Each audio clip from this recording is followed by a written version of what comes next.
जय हिंद प्यारे साथियों, स्वागत करते हैं आपके अपने YouTube चैनल AR टीच में। आशा करते हैं आप सब स्वस्थ होंगे, मस्त होंगे और अपनी पढ़ाई समय के साथ कर रहे होंगे। बच्चों, आज का जो हमारा टॉपिक है वह है वैद्युत क्षेत्र की तीव्रता। ये क्लास 12 के पहले चैप्टर का यह तीसरा टॉपिक है जिसके बारे में हमको पढ़ना है, और यह मोस्ट इम्पॉर्टेंट टॉपिक इसलिए हो जाता है क्योंकि इस पे बहुत सारे प्रश्न बनते हैं डेरिवेशन, तो यह पढ़ना हमारे लिए बहुत आवश्यक है। ठीक है, तो बिना किसी देरी के हम स्टार्ट करते हैं। वैद्युत क्षेत्र की तीव्रता क्या होती है और वैद्युत क्षेत्र की तीव्रता हम क्यों पढ़ रहे हैं, तो इसके बारे में हम चर्चा करने वाले हैं। चलिए, हमने इसका डिफिनीशन लिख दिया है कि एकांक धन परीक्षा आवेश Q0 पर लगने वाले बल F के अनुपात को वैद्युत क्षेत्र की तीव्रता कहते हैं और इसे E से प्रदर्शित किया जाता है। यह तो है किताब का लिखा हुआ डिफिनीशन। और अब हम समझते हैं कि वैद्युत क्षेत्र की तीव्रता आखिर में है क्या। तो मान लेते हैं कि अगर हम किसी चीज़ पर आवेश दें तो उसके चारों तरफ एक विद्युत क्षेत्र उत्पन्न हो जाता है। इस कलम के ऊपर अगर हम आवेश दें तो इसके चारों तरफ एक विद्युत क्षेत्र उत्पन्न हो जाएगा।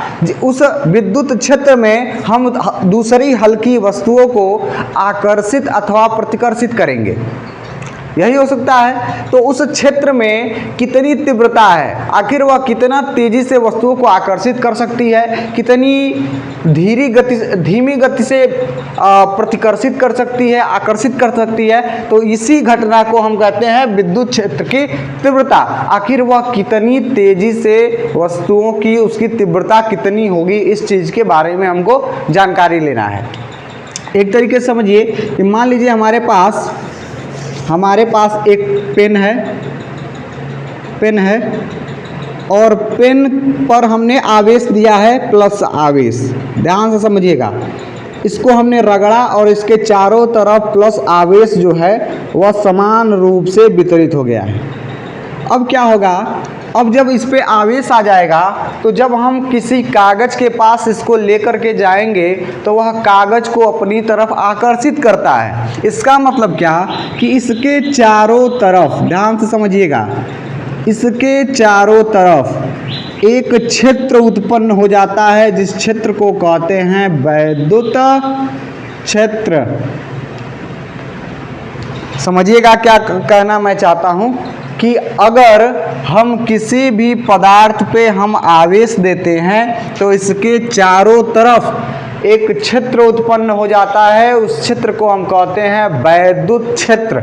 और उस क्षेत्र में अगर कोई अन्य हल्की वस्तु आएगी तो उसको वह आकर्षित अथवा प्रतिकर्षित करेगा, और इसी जितनी तेजी से आकर्षित करेगा उसी को हम कहते हैं वैद्युत क्षेत्र की तीव्रता। एक तरीके से नॉर्मल भाषा में ऐसे समझिए कि इस रूम में आवेशों से यह रूम भरा हुआ है, और अगर हम इस रूम के चारों तरफ देखें तो एक क्षेत्र उत्पन्न हो जाएगा जिसमें हम आकर्षण अथवा प्रतिकर्षण की घटना को महसूस कर सकते हैं। और उस घटना में कितनी तीव्रता है, कितनी मंदता है, यही बताती है वैद्युत क्षेत्र की तीव्रता। समझ गए मेरी बात को। अब देखिए, अगर हम इसकी तीव्रता की जांच करना चाहें तो इसके लिए हमको एक परीक्षण आवेश Q0 लेना पड़ेगा। ये अलग से हम एक परीक्षण आवेश लेते हैं। जिस तरीके से आप डॉक्टर के पास जाते हैं तो डॉक्टर आपका बुखार चेक करने के लिए थर्मामीटर का प्रयोग करता है। ठीक है, थर्मामीटर का प्रयोग करता है, तो उसको भी किसी भी चीज़ को जांच करने के लिए एक उपकरण की आवश्यकता होती है। उसी तरीके से यहाँ पे वैद्युत क्षेत्र की तीव्रता को मापने के लिए एक Q0 की आवश्यकता पड़ेगी। यानी मान लेते हैं एक आवेश है और इसका यह वैद्युत क्षेत्र है, और इसमें किसी वैद्युत क्षेत्र की तीव्रता को मापना है तो इसकी आवश्यकता पड़ती है। अगर इसको हम इसके पास रखते हैं तो इसमें एक बल कार्य करता है जिसको हम क्या कहते हैं, F। और इसी चीज को लिखा गया है कि एकांक धन परीक्षण आवेश Q0। इस Q0 को इसमें रखा तो इस पर एक बल पर लगने वाला बल, यानी इस पे एक बल कार्य करता है F, और इसी के अनुपात को हम कहते हैं वैद्युत क्षेत्र की तीव्रता। ध्यान से समझिएगा, E = F/Q0। याद कर लीजिए, यह फार्मूला होता है जहां पे F क्या है, तो यह है इसको कहते हैं हम आकर्षण बल। और क्यू नॉट क्या है? तो है परीक्षण आवेश।